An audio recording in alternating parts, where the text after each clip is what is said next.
Phone tapping కేసులో కీలక పరిణామం జరిగింది. అడిషనల్ ఎస్పీ భుజంగరావు నివాసంలో ఏసీబీ సోదాలు చేస్తుంది. ఫోన్ ట్యాపింగ్ కేసులో భుజంగరావు నిందితుడిగా ఉన్నారు. భుజంగరావు బంధువుల ఇళ్లతో పాటు మొత్తం 15 ప్రాంతాల్లో అధికారులు సోదాలు చేస్తున్నారు. సూర్యాపేటలోనూ సోదాలు కొనసాగుతున్నాయి.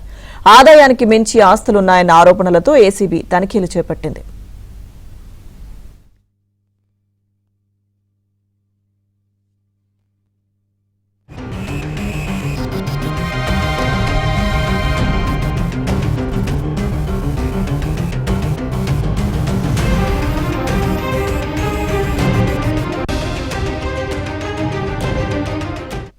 ఫోన్ ట్యాపింగ్ కేసులో కీలక పరిణామం జరిగింది. అడిషనల్ ఎస్పీ భుజంగరావు నివాసంలో ఏసీబీ సోదాలు చేస్తోంది. పూర్తి సమాచారం మా క్రైమ్ కరెస్పాండెంట్ ప్రవీణ్ అందిస్తారు. ప్రవీణ్, ఫోన్ ట్యాపింగ్ కేసులో కీలక పరిణామం చోటు చేసుకుంది. ఈ కేసులో కీలక నిందితుడిగా ఉన్నటువంటి అడిషనల్ ఎస్పీ భుజంగరావు ఇంట్లో ఏసీబీ అధికారులు సోదాలు కొనసాగిస్తున్నారు. మొత్తం 15 ప్రాంతాల్లో ఏసీబీ సోదాలు చేస్తున్నటువంటి పరిస్థితి కనబడుతుంది. భుజంగరావు ఇంటితో పాటు అతని బంధువుల ఇళ్లలో కూడా ఏకకాలంలో ఏసీబీ సోదాలు కొనసాగుతున్నాయి. ముఖ్యంగా సూర్యాపేటలో కూడా ప్రస్తుతం సోదాలు కొనసాగుతున్నటువంటి పరిస్థితి కనబడుతుంది.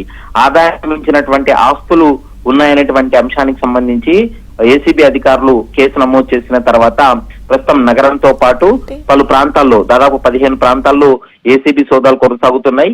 ఈ రోజు సాయంత్రం వరకు కూడా ఏసీబీ సోదాలు కొనసాగేటువంటి అవకాశం అయితే కనపడుతుంది. ఇప్పటికే ఫోన్ ట్యాపింగ్ కేసులో భుజంగరావు కీలక నిందితుడిగా ఉండి అరెస్ట్ అయి జ్యుడిషియల్ రిమాండ్ కి వెళ్లి ఇప్పుడు సస్పెండ్ లో ఉన్నాడు. ప్రస్తుతం అతను పోలీస్ శాఖలో పనిచేస్తున్నటువంటి సమయంలో భారీగా ఆస్తులు కూడబెట్టాడనేటువంటి అభియోగాల ఆరోపణలతో ప్రస్తుతం ఏకకాలంలో సోదాలు కూడా కొనసాగుతున్నటువంటి పరిస్థితి ఉంది. బినామీ పేర్లతోటి ఆస్తులు ఉన్నాయి. భుజంగరావు బంధువుల పేర్లతోటి భారీగా ఆస్తులు కూడబెట్టాడనేటువంటి ఆరోపణలు ఉన్నాయి. కాబట్టి వాటికి సంబంధించి ప్రస్తుతం ఏసీబీ అధికారులు సోదాలు కొనసాగిస్తున్నారు. ఈరోజు సాయంత్రం వరకు కూడా ఎన్ని కోట్ల వరకు ఈ ఆస్తులు ఉండవచ్చు అనేటువంటి అంశానికి సంబంధించి ఒక క్లారిటీకి అంచనాకు వచ్చేటువంటి అవకాశం అయితే కనిపిస్తుంది. Right, thank you Praveen. Phone tapping కేసులో బాడంపేట్ మాజీ మేయర్ పారిజాత ఆమె భర్తకు సిట్ నుంచి పిలుపు వచ్చింది. పూర్తి సమాచారం మా క్రైమ్ కరెస్పాండెంట్ మణికంఠ అందిస్తారు. మణికంఠ, లక్ష్మీదుర్గ ఫోన్ ట్యాపింగ్ కేసులో సిట్ అధికారులు దర్యాప్తును వేగవంతం చేశారు. ఈ కేసులో బాధితులు సాక్షులుగా ఉన్న వారిని ఇప్పటికే పిలిచి వాళ్ళ యొక్క స్టేట్మెంట్ ను కూడా రికార్డ్ చేశారు. తాజాగా హైదరాబాద్ బడంపేట్ మాజీ మేయర్ చిగిరింత పారిజాతకు ఫోన్ ట్యాపింగ్ కేసులో సిట్ అధికారులు నోటీసులు జారీ చేశారు. బీఆర్ఎస్ ప్రభుత్వ హయాంలో పారిజాతతో పాటు ఆమె భర్త నరసింహారెడ్డి ఇద్దరు ఫోన్లు ట్యాపింగ్ కు గురయ్యారని సిట్ అధికారులు అయితే వాళ్ళకు సమాచారం అందించారు. ఈ రోజు ఉదయం 11 గంటలకు కమాండ్ కంట్రోల్ సెంటర్ లో సిట్ అధికారుల హాజరు కావాలంటూ కూడా మేయర్ కు సిట్ అధికారులు అయితే నోటీసులు జారీ చేశారు. ఈ నేపథ్యంలోనే పారిజాతతో పాటు ఆమె యొక్క భర్త నరసింహారెడ్డి ఇద్దరు కూడా సిట్ అధికారులు ఎదుట హాజరవ్వి వాళ్ళ యొక్క స్టేట్మెంట్ ను అయితే ఇవ్వబోతున్నారు.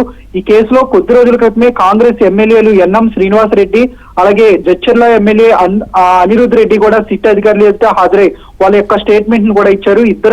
ఇద్దరు ఎమ్మెల్యేలు స్టేట్మెంట్ ను కూడా వేరువేరుగా సిట్ అధికారులు ఇప్పటికే రికార్డ్ చేశారు. ఎన్నికల సమయంలో దాదాపుగా 600కు పైగా ముఖ్యమైన ఫోన్ నెంబర్లు మొత్తంగా వేలాది కాల్స్ అక్రమంగా ఫోన్ ట్యాపింగ్ కు గురైనట్లు సిట్ అధికారులు ఇప్పటికే గుర్తించారు. అయితే ఈ కేసులో సమగ్ర దర్యాప్తు కోసం హైదరాబాద్ సిపి సజ్జనార్ నేతృత్వంలో డిసెంబర్ 18న ప్రత్యేకంగా సిట్ అయితే ఏర్పాటైంది. అప్పటి నుంచి కూడా అంటే ఈ కమిటీ ఏర్పాటైనప్పటి నుంచి ఈ సిట్ ఏర్పాటైనప్పటి నుంచి కూడా దాదాపు 5.5 నెలల సమయం కావస్తుంది. ఈ 5.5 నెలల సమయంలో దాదాపుగా కీలక ఆధారాలను సేకరించారు. అలాగే వీటితో పాటుగా సాక్షులను 10 మార్లు విచారించారు. మరికొద్ది రోజుల్లో ఈ నెలలోనే జూన్ నెలలోనే రెండవ ఛార్జ్ షీట్ కోర్టులో అయితే వేయబోతున్నారు. అయితే ఆ ఛార్జ్ షీట్ వేసిన తర్వాత ఎలాంటి ఇబ్బందులు తలెత్తకుండా ఉండేందుకు, న్యాయపరమైన చిక్కులు రాకుండా ఉండేందుకు సిట్ అధికారులు అటు సాక్షులు కావచ్చు లేదంటే బాధితులు కావచ్చు వీళ్ళ యొక్క స్టేట్మెంట్ రికార్డ్ చేస్తున్నారు. అలాగే ఇప్పటికే టెక్నికల్ ఎవిడెన్స్ ను కూడా రెడీ చేస్తున్నారు. సో ఇందులో భాగంగానే సిట్ అధికారులు రోజువారీగా ఈ కేసులో ఎవరైతే బాధితులుగా ఉన్నారో సాక్షులుగా ఉన్నారో వాళ్ళందరినీ కూడా విచారిస్తూ సిట్ అధికారులు వాళ్ళ యొక్క స్టేట్మెంట్ అయితే రికార్డ్ చేస్తూ ఉన్నారు. టెలికాం సర్వీస్ అందించిన 618 నెంబర్ల ఆధారంగా దాదాపుగా ఎవరైతే బాధితులు ఉన్నారో వాళ్ళందరినీ కూడా రోజువారీగా పిలిచి వాళ్ళ యొక్క స్టేట్మెంట్ ని రికార్డ్ చేస్తున్నారు. ఇందులో భాగంగానే ఈ రోజు కూడా సిట్ అధికారులు బడంపేట మాజీ మేయర్ గా పనిచేసిన పారిజాతను కూడా సిట్ అధికారులు విచారించి ఆమె యొక్క స్టేట్మెంట్ ని రికార్డ్ చేయబోతున్నారు. Lakshmi Durga. Right, thank you Manikanta.